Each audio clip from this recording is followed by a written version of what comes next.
গৰিপুৰত 4 গো সৰবৰাহকাৰীক আটক। পূৰ্বে ৰুজু হৈ থকা গোচৰৰ ভিত্তিত আটক কৰা হয় 4 গো সৰবৰাহকাৰীক।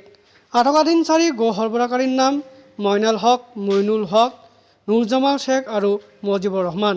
আটকাধীন 4 গো সৰবৰাহকাৰীৰ ঘৰ গৰিপুৰৰ মধুশৈলমাৰী বুলি জানিব পৰা গৈছে। আটকাধীন 4ওকে আৰক্ষীয়ে অধিক তথ্যৰ বাবে জেৰা অব্যাহত ৰাখিছে বুলি জানিব পৰা গৈছে।